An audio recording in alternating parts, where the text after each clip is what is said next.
as Lauren gave me this topic back in July, and I just felt like time was melting, and every day something new was changing or happening in marketing, in sales, in business development. That's where we live, right?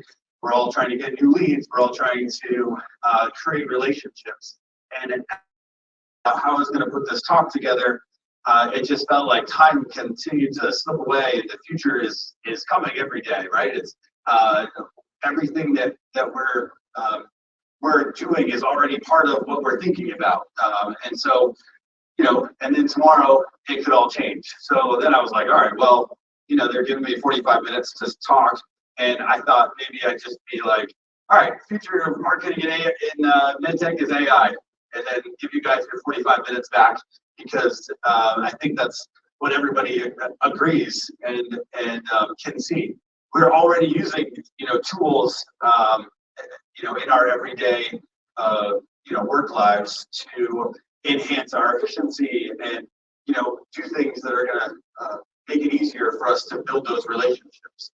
So that's, that was my other thought. I was like, all right, well, there you go, I'm good. And that's the future. But then I got thinking, and I really wanted to make sure that, we started putting things together that are actionable. And I am by no means a futurist. I'm fortunate, and I'll tell you a little bit about our company in a minute. But, the expertise that I have is actually putting together strategy and then helping our clients execute. I do follow Ray Kurzweil, Peter Diamandis, now Sam Altman, and others. They're really the ones that are creating the future. And Peter Diamandis runs X Prize as well. And, he and Ray got together, and Ray oversees the innovation for Google and X, not X, sorry, Alphabet, and oversees what's coming for Google. And he said that in the next 10 years, we'll see more progress than we have seen in the last 100 years, which I don't know about you, that's scary, because I feel like, pretty good at what we do now. What's coming that's going to make us, that much better. So, I might not have the same resume. Oh, there you go. That's what I was looking at there. You weren't looking at this. So this is Ray Kurzweil from Google and Singularity University. Thinking about like what we do, again, that's more on the execution. So at TAG, the Abley Group, as Warren pointed out, we're a full service marketing agency. We have several clients here in the MedTech space, medical manufacturing, medical technology, and then several clients that are in adjacent spaces, RFID technology, and then design and others, and then we're in several other industries as well. But one thing that we're really, really good at is helping set direction and then defining that strategy to help best implement campaigns that align with those goals and strategies, and then helping measure them. So that's what we're really good at. We are now adding, of course, and we have been adding AI tools to this for a long time to keep ourselves modern, to keep our clients ahead of the curve, to keep ourselves ahead of the curve. I mean, I often tell our team that, we don't have to be the experts in everything, but we have to be able to know that much more about stuff than our clients so that we can teach them. So today, I want to talk about a couple of things, but it's not so much the future of marketing that I want to talk about and where it's going to be, but also more of more immediate trends that we're seeing that are happening right now, this year, and going forward. One of those things is relative to AI. There's three things that we all hear about. That's artificial intelligence, then machine learning, and then deep learning. We're at one of the coolest shows in the country, in my opinion, these MedTech shows, where there's, Informa puts on the MD&M East and West, South now too, Minnesota, also the shows in Silicon Valley and Boston, MedTech shows, biomed shows, there you go. And when I get to walk the rows and see things here, yeah, sure, well, I want to get a new lead and help your business. but I'm always astounded by what is actually being created. So thinking about marketing for the future or using AI in marketing, we're already installing artificial intelligence, algorithms, and machine learning, and then deep learning to our devices. And so what I see as the biggest opportunity, and this actually isn't in the slides today, but I'm excited about, is actually being able to take those data points and that story that's being created from the outputs that you're getting from your devices, and then giving them to us and our team or your team and helping you amplify that message, but own the narrative. That's going to be a theme today, is owning your narrative. So thinking about where the future is, it's actually just being able to tell the story that your data points are actually sharing. Right? I think that's what in my mind, it sounds really clear. So I'm hopeful that it's as clear to you guys. Because, for us, the next step for our clients is that they ask, well, where do we start? What's the budget? And then what is going to be the net impact? And those questions are all really important to ask, but we don't have the answers to them. It really depends on your situation, right? It depends on what your device is. It depends on what your service is. But if you're not installing it on those devices and then using it to improve your processes for operations and then further to enhance your marketing and business development, then when you do get that at bat for an opportunity for a sale, you'll lose it because you'll be replaced by somebody that's already done those things. And at the end of the day, one of the cool things about all of this, AI couldn't create my presentation today. It's not up here talking. It's still you. It's still us. It's still humans that are doing it. And I think that part is lost often because as much as I wanted to just hit ChatGPT, tell me what I should do for the future of marketing and my presentation today, I told the GM you're recording my minutes to tell you about it. So it's not quite the same. And when you're selling a medical device or you're doing testing for electronics or you're doing any of the other number of things that you are here. Exxon Mobil, I see, is in the room, and they're putting resins together to help you do packaging and those sorts of things. You're still creating that relationship at the end to shake hands, high five, and go to business, do business together. So the tools that we're talking about and that you're deploying are only that. They're tools. You still have to be able to have that sale at the end. People still want to do business with whom they know, like, and trust, right? That's, I actually, my career really got started here in Anaheim, and then I grew up in Maine and lived there all my life. But my career really got started here in Anaheim, but I was selling timeshare just down the street across the road from Disneyland. And it's all about creating relationships. I mean, I had 90 minutes, right? And you have to get your gift or, see you later. I always called selling timeshare the hand-to-hand combat of sales. Like, you've got car sales or like real estate and used cars, and like timeshare is way down here. So it was about creating an emotional connection with folks really quickly and finding some sort of common ground. And really, that's what we're doing with medical devices as well, because at the end of the day, your consumers want you to have the same experience as if they'd gone to Target and bought it versus if they're surgeons using it in operation. So being able to humanize all of those elements, only make this graph, more important. I didn't warn you beforehand, but often I'll go down a rabbit hole. None of that was actually on any of the slides. So I'm just excited. So I'm going to try to pull myself back out and make sure we can talk about the stuff that's important. And one of the things that I've been really trying to do a lot of research on is not just what the future of tools are and how we're going to use AI in marketing, but also where are the opportunities. So McKinsey has put out a bunch of stuff recently. And I follow that pretty closely. So I snapped this graph, and there are two things on here. Of course, there's the healthcare and then technology, and then you see the pharma side of things. And the darker the blue, the bigger the opportunities are. So in those industries specifically, you can also see, of course, there's some products in development, but then sales and marketing, that's where some of the biggest opportunities for AI exist. And that's true in any industry, but really in these spaces. So I thought that was really important that as we all sit here as marketing and sales professionals, that we're adopting the tools that we feel most comfortable with that are moving us forward.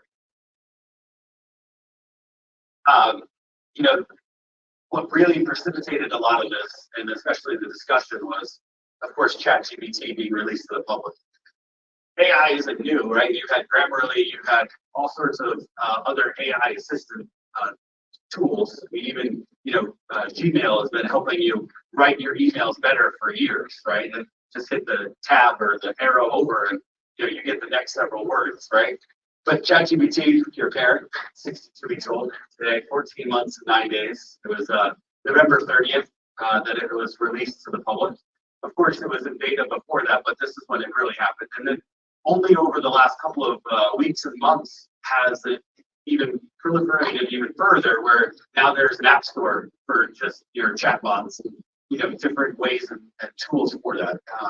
I'd argue that's probably the fastest growing app store that exists right now is OpenAI's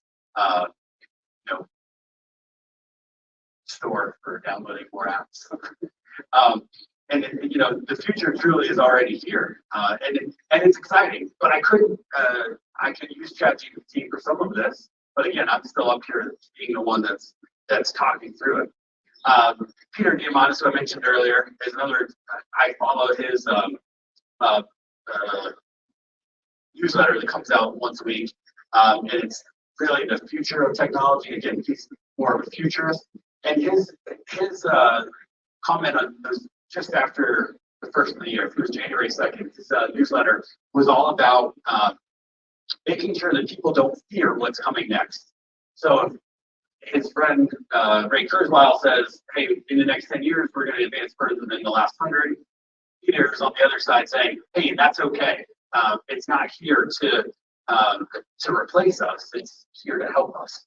And really, if you think about some of the other areas, not just healthcare, but education, and ways in which we can, really use AI for good, I think that's a huge benefit. So that's one of the reasons why I follow him. And then here's another, graph I grabbed from McKinsey, talking about where we're spending our time and how big that market segment is.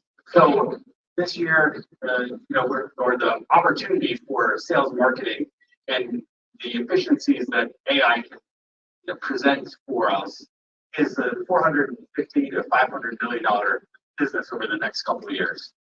That's huge. And one of the other elements that they described in the same report is that right now, as marketing professionals or sales professionals, we're spending upwards of 20% of our time just collecting, finding, and organizing information to be able to talk and share and use for our campaigns.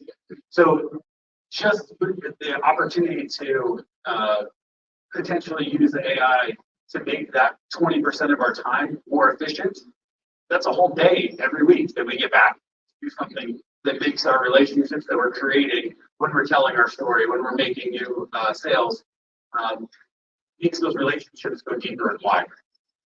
So, I thought that was one of the coolest parts of all the research I did, was how much time that we have the opportunity to save. And, I'm not up here saying that I can predict the future or what the future really is, but I will say that I'm really excited about how we can set better goals and move our industry forward with the help of these tools. And it comes from taking little steps every day, and I think that's one of the things that's really important. But on the other side of things, I follow another woman. Her name is Katie Roberts. She runs a newsletter called Inbox Insights, and one of the things she says is, with all this opportunity for technology, new technology doesn't specifically solve old problems.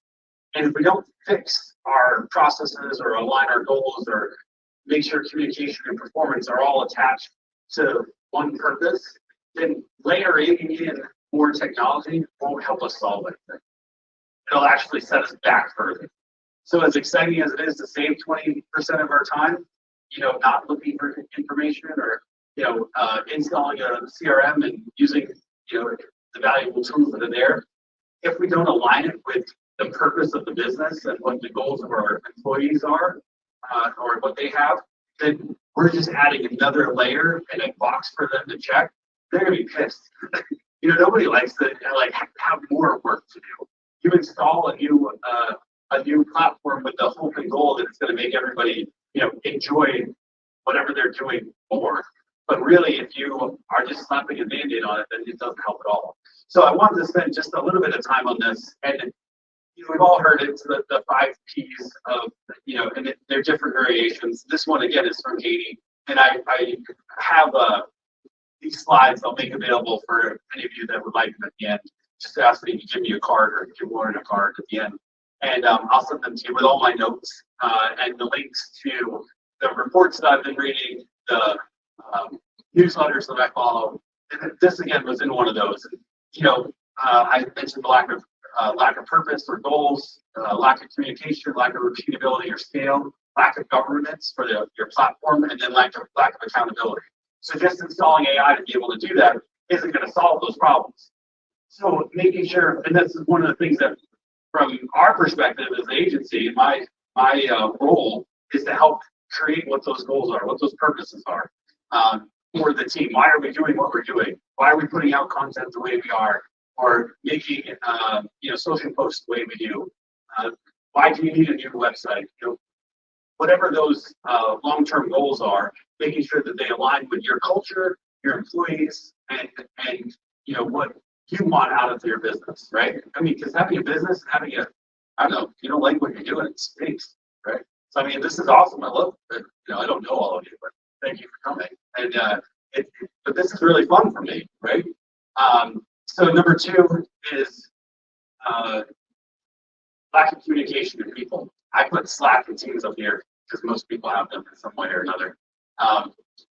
If you ask me personally, I'll tell you my own opinion of them. But if you're installing Slack or you're installing Microsoft Teams and you're saying, hey, this is how we're going to communicate, if your team doesn't communicate anyway, or they're in silos, it doesn't do any good. You're just creating another opportunity for siloed information to be stuck.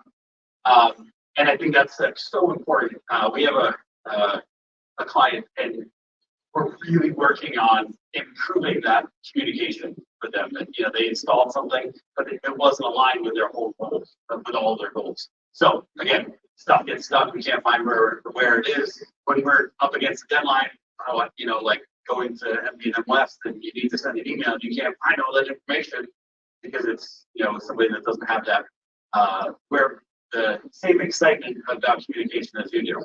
So 3 is the lack of repeatability or scale. So creating your process. So this is sort of on the operations side, which for marketing sometimes it's difficult. It's very especially in the MedTech space, we have our ISO certifications that we need to follow. We have processes and generally leadership is very process driven. Not all of them became really successful because of their sales and marketing acumen. They created something and it took off, or it's changed the industry in some way. So making sure that you have a process in place, especially for marketing and business development, is also vital. 4 is the governance and your platform. How are you using each of these tools? Who's responsible for what and why? So again, throwing a Band-Aid on top of everything and saying, hey, use this from now on, isn't going to just make somebody excited to do that. And then 5 is accountability and performance, making sure that when you're saying you need to use this new tool, or we put Slack and Teams up there, but this could be HubSpot, this could be Salesforce, thinking about how it's being used and what the input is that you're getting so that you have an actionable output, right? So I think those are all things, and that's why I wanted to spend a little bit of time on it and say, why did we spend time on this? And the reason is because in order to take advantage of all this great technology, at the end of the day, you need to have a plan for being able to use it. And that's one of the things that we do. That's how we built our business, is making a plan for anything that we suggest for our clients. We really work hard at having a plan and goals, and then a strategy for using them. So They say what's the best time to plant a tree? It was 20 years ago. The next best time is today. The reason I put that up there is because I feel as though there's a huge opportunity to get better at digital marketing and really be able to change your industry and our industry. Walking up and down the aisles, you can see who's put a lot of time, effort, and energy into their brand. You can see, and I don't mean brand as in we want to know what logo they have, but just looking around, you can see who's put work into making sure they know who they are, and then that translates to their website. So when people come and look for them or look for their solution or are Googling or whatever an answer, what comes up, it matters. And one of the trends that I see for 2024, the first one is being able to, what we've seen is a shift in budget. And I don't mean a shift in budget away from marketing or away from advertising. Actually, Lauren and I were just talking at the start. And, the shift in budget has been to identify what you're doing and you're doing well and do more of that. So I talked to a number of, they're not clients here today, but people we'd like to have as clients. And, they're talking about their new website coming up. They're talking about realigning their brand with what they actually do. Our industry has been overcome with mergers and acquisitions, but so many had few plans to actually integrate those brands. So now that's where a lot of the money is being spent. So one of the trends I think, so again, future of marketing, I'm gonna, kind of reframe as the trends for the rest of the year and into next year are, those brands that made huge, big changes over the last couple of years are now settling and are identifying where their gaps are with their new business, right? And I think that is a huge thing to recognize, especially if you're out there selling your service or your product, right? Is it meeting or aligning with your customers' goals? And how can you uncover what those needs are? And I think that's one of the biggest ones for 2024. Your business may be doing the same. And, a second one is owning your narrative. I said this before, but owning who you are. So again, with all the mergers and acquisitions that have happened, or, Mike's here from, represents a bunch of investors at one of his events. And what are they looking for? So you being able to tell your story is going to be vital. And I think this year we're going to see a lot more companies investing in that to make it clear what they do. And think about why you would do that. So after a merger and acquisition, you want to make sure that it's easy for your clients, your potential customers to understand what it is that you do and how all this new excitement is going to benefit them, right? You didn't do it just because it looks good on a balance sheet in most cases, but you did it for a purpose, right? We have a couple of clients right now that are going through this. It is painful, especially the longer you wait, because now those people that are on those teams in one way or another don't want to move and change to the other side. So when I say own the narrative, it's being able to articulate what it is that you do better and differently than your competition, and why. Think about your website. Are there specific calls to action above the fold? So even on your mobile device, as you're going through, do you have a clear call to action right above the fold? What do you want customers or potential people to look for immediately? When you're, this is an interesting industry as well, because when you look at Google Analytics, we still get a significant amount of traffic on desktop. So you have a little bit more real estate there, but equally as important to have clear calls to action about what you want to do or what you want the visitor to do. And then a real easy path for them to be able to exchange some sort of information for them to get, your valuable insights. So we talked about this 10 or 15 years ago, right? This isn't new, but in our industry, it's still like way back. We're still huge opportunity for improvement. And then another one, trends for this year, and thinking about AI, right? Again, you're going to see more investment in the tools that are helping the enterprise. So think about your ERP is going to connect to your CRM, which then has to connect to your whatever that is for your business, right? So you have all these different tools from when you acquire a potential target or a prospect through to their, what are they asking for information for marketing or sales perspective? Now they're a customer. Well, now we want to resell, we want to sell them more stuff or give them the upgrade or get the platform with the, it's platinum or whatever that is. We want to have the opportunity to continue to sell them and give your team the opportunity to do that where they are, because naturally those conversations don't happen in a vacuum. So you need to have that process figured out. So where does AI help with all of that? It certainly can move the prospects through or make sure that they're getting the right information at the right time when, and all those things. But then you have to have somebody available to be able to make that at the end. Only because that'll strengthen your brand. That'll strengthen your relationship with those customers. And so I laugh on this one. AI will not take your job. People who know how to use it will. Change my mind, right? I mean, we've seen this a bunch of times. So AI isn't going to isn't going to remove people from the marketing equation. In my opinion, it actually just makes their role more important, right? You need to be able to understand what a better prompt is, right? You need to understand what you're asking it to do, or install in the right spot so it can do those things. Right now, a lot of the AI-generated content isn't as good as human-generated content. So I follow Neil Patel. He's the CEO guru in the world. He's got some of the largest Fortune 100 companies under his marketing agency that you could have. He said that right now, 94% of the content that ranks in Google and Bing is actually human-generated, not AI-generated. So there's, I'm all for using AI to create content, except it needs to be heavily edited so that it sounds like you, right? You can come up here and say, man, I'm so excited to be here. I'm thrilled. I'm delighted. And instantly you know that I just got that social post or that blog that was written by ChatGPT. Right? If you don't know, then you're not using it enough to realize that it is.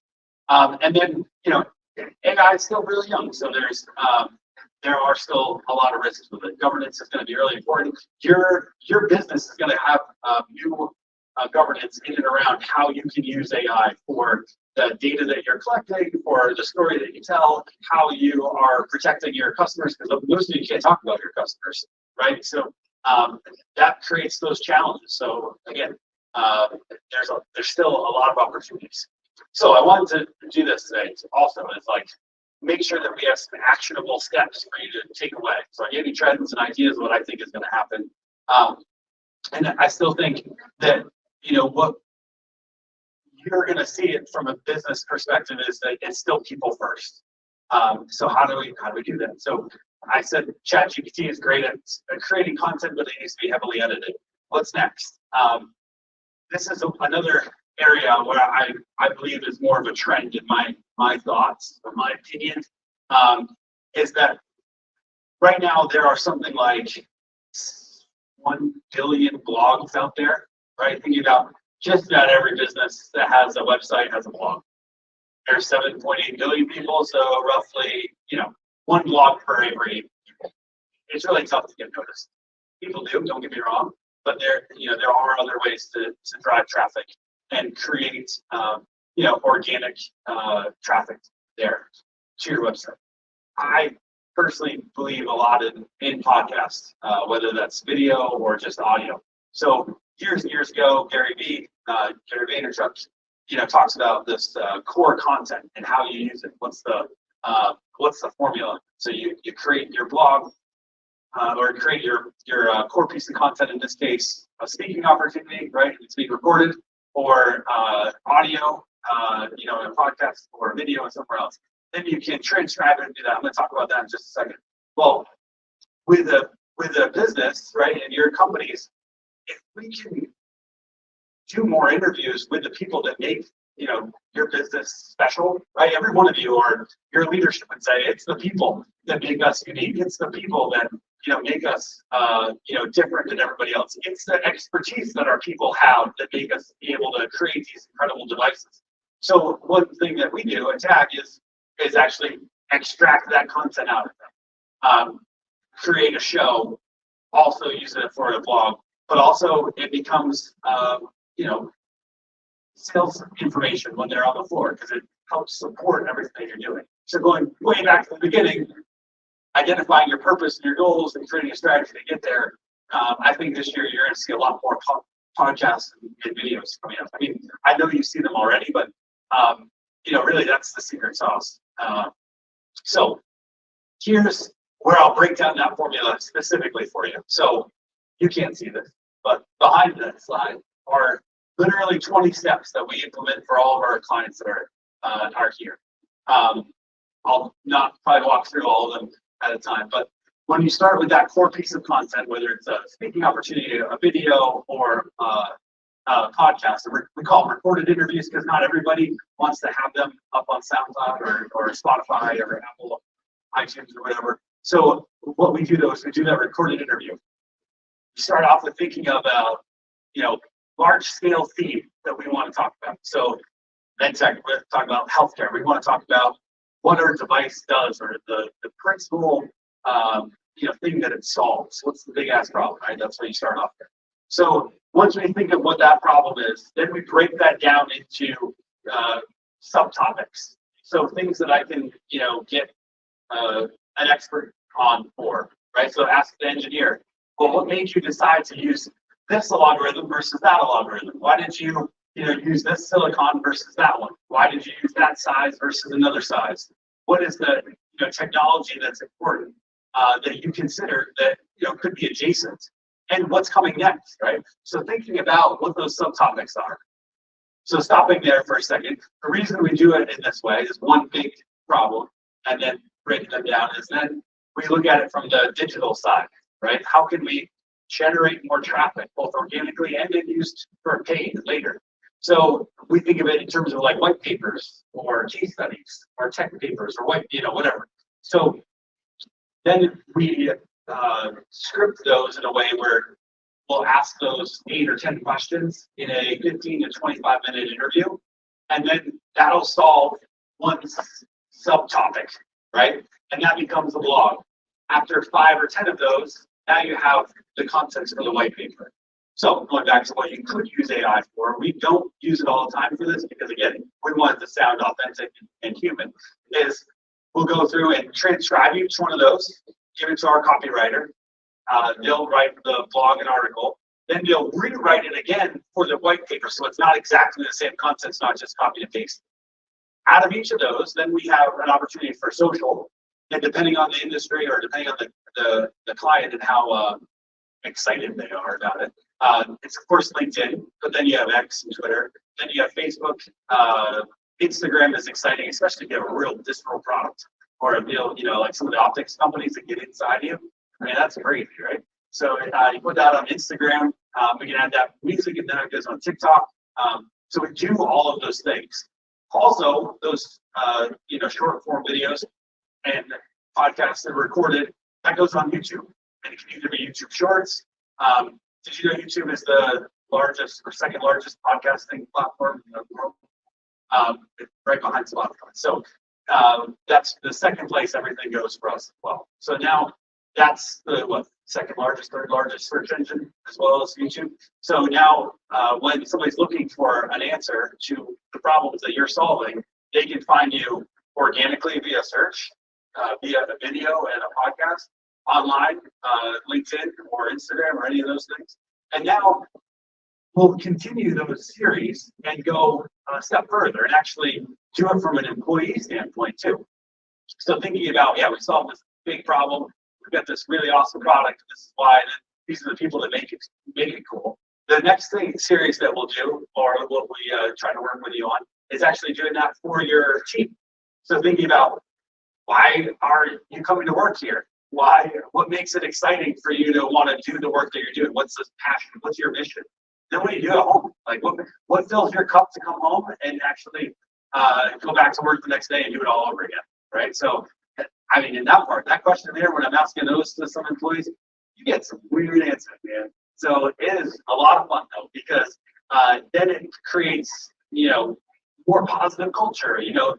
Dave down the hall or Susan, that works remote listens to that podcast, and now they have something in common, right? And that's so cool. And then the third opportunity for these sorts of interviews and podcasts are with your clients and supporters, your investors, or the people that believed in you. So depending on your business, I can't always call my best customer and say, hey, Debbie, or Bobby or Cecily, can you guys give me a quote on how awesome I am, right? That's not a great way to do it. So what we'll do though is ask them to come on the podcast and say, hey, where are you having your biggest challenges? Where are you having, problems? How were they solved? How did we help with that? And now you have a really authentic case study that you have, again, use that same formula and you're able to share because they came on and said that it was okay. Whereas most of our customers, they don't want to know, but now you get to scratch that vantage itch, right? And now they get something out of it too, because now you're sharing on their behalf. And then, it's symbiotic, it works both ways. So, those are the three that we really focus on first. And then, thinking about it further, again, investors or, your biggest fans, having them come on and say, oh, why is the mission so important, right? Elon says, sometimes you have to do stuff even though it's not going to work because it's so important, or some variation of that. So your investors or people that supported you believed in the business. They're your first customers or, your first investors. They want to tell their story too. And it's exciting for them. So that's, hopefully some actionable steps that I think that you'll be able to take away and use in your business going forward. And, hey, the good news today is that the future is already happening. We're seeing AI all over the place. You're already taking advantage of a lot of these things. Get better at it, right? Use it in a way that is going to be meaningful for you, that helps you learn how to, be a prompt engineer, right? Ask it to do better things. Also, from the data perspective, installing OpenAI as an API into your business to get all that data, now that gives you the opportunity to truly own, the entire process for your customers. So I think that part is really exciting. I think that's also some of the biggest opportunities. As I said, the future's now, and really here are the 5 things that, I think that you could really take away from, what are the trends coming. So prepare for the future now by aligning those 5 P's: purpose, people, process, platform, and performance with your business. 2, giving your team an opportunity to be successful, to capture as much traffic as possible through all the ways I just talked about. 3, own your narrative, be able to tell your story in a way that's authentic and not exciting. You're not thrilled, you're not ChatGPT. 4, use AI in those processes to streamline your business to make you more effective. And then this is the biggest thing for me, is being authentic. That's what I see. Thank you all for coming. If you'd like to connect on LinkedIn, let me know. But I really appreciate you coming to hang out with me today. Any questions, let me know. Hold on 1 second.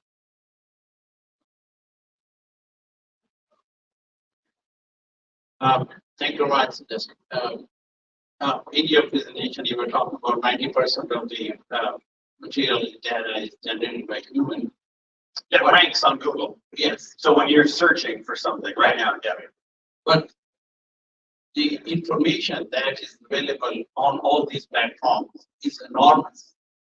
But AI, even if it is not AI generated or ChatGPT or large language model, but even that data and using AI to extract intelligence out of that is still valuable. Yes, absolutely. So,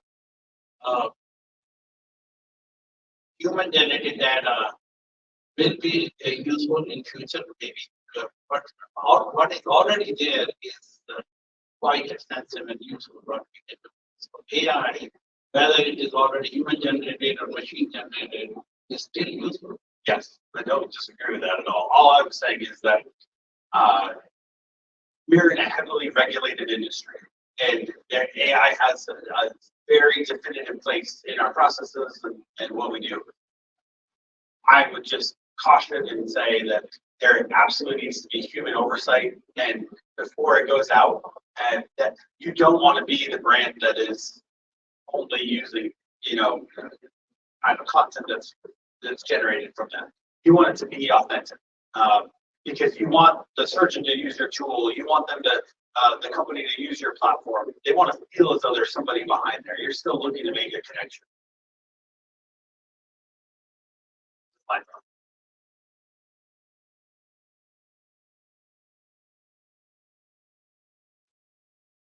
Thank you for speaking. You mentioned content like white papers and like maybe case studies or like academic papers or something. Are those useful? Do people read them, or maybe like how does that maybe generate excitement? Or like, Yeah, that's my great question. So I'm guessing you're not really into long form content, right? So the reason that so white papers, that was the gold standard for acquiring your leads. So you exchange an email address for more technical information. It's gone on for 2 decades now, probably, right?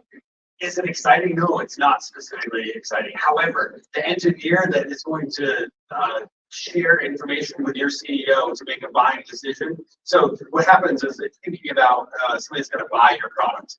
Generally, you're still selling to somebody, right? Whether they're a procurement or they're a surgeon, but they're not necessarily the final decision maker. There's still somebody above them that has to sign off and say, yes, go for it, right? Especially a large capital expense. So what a white paper does, and I'll get to the others in a second, will help support the rationale, the reasoning of that engineer, or that that want to have that new platform, that want to spend money to have ChatGPT-4 and your subscription paid for by the company, or install HubSpot or Salesforce to make your job easier, right? Those are reasons, but you're not the one that gets to sign that check or make that decision. So generally speaking, the white papers or technical papers help support it, and then you make the case to that decision maker. A case study is social proof. It is also for the person above you or next to you that you need to get buy-in for, and it says, hey, look, somebody else did it. There are other people, right? We're not the first ones to buy this, or we're not the first ones to use it. So, case studies, we call them content testimonials, because when you put them on a podcast, you bring them up, you have 20 minutes of them glowing about what their big ass problem was and what you helped solve them.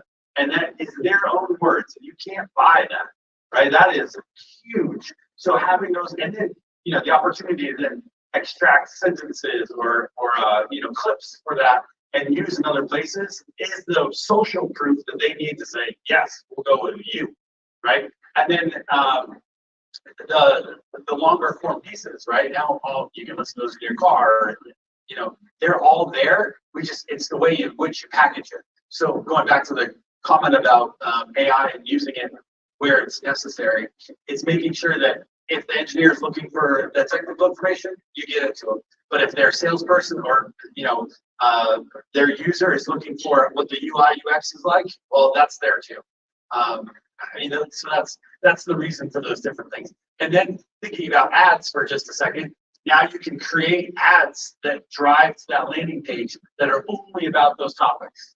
And you've got the technical pieces, you have the customer pieces, you have the social proof, and then you have what looks great, your product being used by real people or wherever the environment is. Any other questions? Yeah.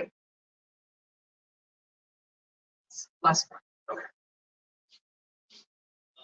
I know earlier on you mentioned how the industry is a little bit older when it comes to the online digital presence, specifically not targeting, not specifically speaking of podcasts and whatnot, maybe more like websites and how we present ourselves to the general user. I'm intrigued to know where do you think that's going to go, and if it's a positive thing if we're trying to catch to maybe these quote unquote more techie websites, and if that's really the audience or what that really looks like. Yeah, good question. I mean, I think that generally speaking, I think a lot of your website is a reflection of you. It's your 24-hour day, 7 days a week, 365 days. It's your salesperson that's there all the time. and available worldwide, right? So if you're not making it fit that model, then you're losing the opportunity to have an event. And so I mean, yeah, I wish everybody called me and say, hey, Justin, we'd like you to do our website, but I'd like the opportunity to put your website and your brand as far out as your product is, right? Like you're not going to do business with a high tech company if their website looks like it was from 10 years ago. I mean, it's just so I do think that with these mergers and acquisitions and a lot of the things that have happened, there's an opportunity to get way better. And whether that's us or somebody else, like there is enough for everybody to eat. I think it's a real opportunity. The expectation of your users or your consumers are that you're there, right? Thank you all very much. I appreciate you coming in today.